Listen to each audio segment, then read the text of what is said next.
Assalamualaikum warahmatullahi wabarakatuh. Baik, di sini saya akan menjelaskan sedikit analisis SWOT dalam pengambilan keputusan. Jadi analisis SWOT dalam pengambilan keputusan ini adalah alat manajemen strategi yang digunakan untuk mengevaluasi kekuatan atau strengths, kelemahan atau weakness, peluang atau opportunity, dan ancaman atau threats dalam suatu organisasi. Pentingnya analisis SWOT ini adalah komponen penting dalam pengambilan keputusan karena membantu individu atau organisasi memahami bahwa lingkungan mereka dan merencanakan tindakan yang sesuai.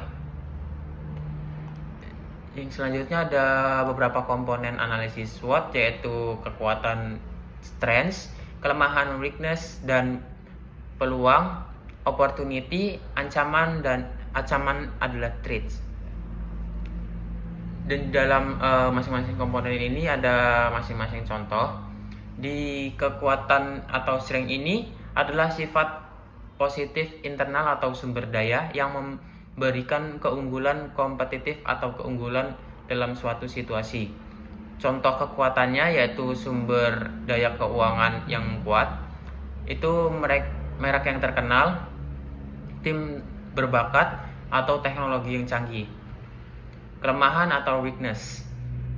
Kelemahan adalah aspek internal yang dapat merugikan atau melemahkan kinerja atau kemampuan suatu organisasi. Contohnya itu kekurangan sumber daya, kurangnya kompetensi dalam beberapa area, atau proses internal yang tidak efisien. Peluang atau opportunity adalah faktor eksternal yang bisa dimanfaatkan untuk menguntungkan organisasi atau individu. Contohnya meningkatkan permintaan untuk produksi atau layanan, perubahan tren pasar, atau perkembangan teknologi yang baru. Ancaman atau threat adalah faktor eksternal juga yang dapat membahayakan atau menghambat kemajuan organisasi atau individu. Contohnya persaingan yang ketat, perubahan regulasi pemerintah, perubahan tren konsumen, atau resiko ekonomi. Selanjutnya ada langkah-langkah analisis SWOT dalam pengambilan keputusan. Yang pertama yaitu mengidentifikasi kekuatan dan kelemahan.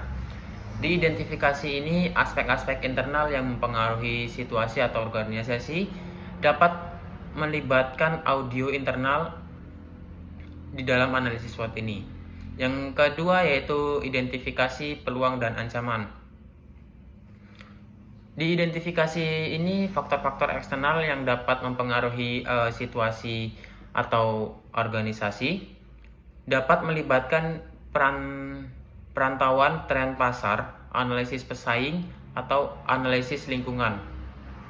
Selanjutnya, hubungan kekuatan dan kelemahan dalam peluang dan ancaman.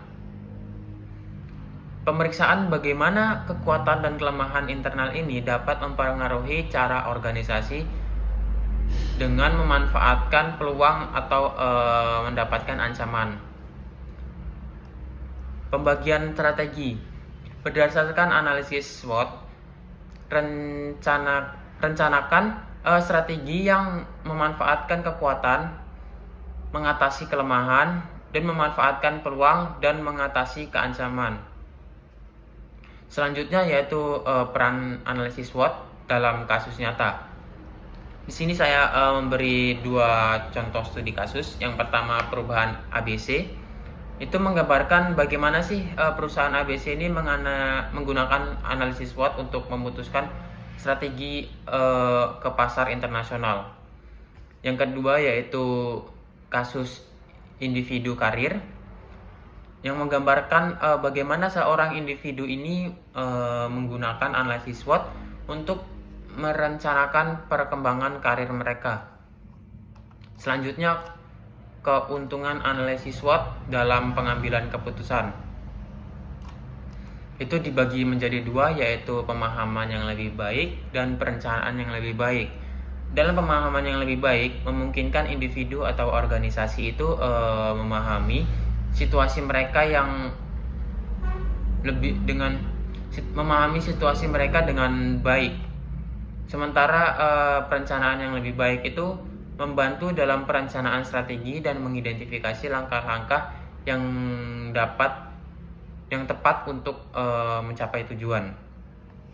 Jadi kesimpulannya, integrasi analisis SWOT dalam pengambilan keputusan ini adalah alat yang berharga dalam pengambilan keputusan karena membantu dalam memahami situasi, perencanaan strategi, dan mengoptimalkan respon terhadap peluang ancaman. Baik, sekian itu saja yang dapat saya sampaikan. Kurang lebihnya mohon maaf. Saya akhiri, wabillahi taufik wal hidayah. Wassalamualaikum warahmatullahi wabarakatuh.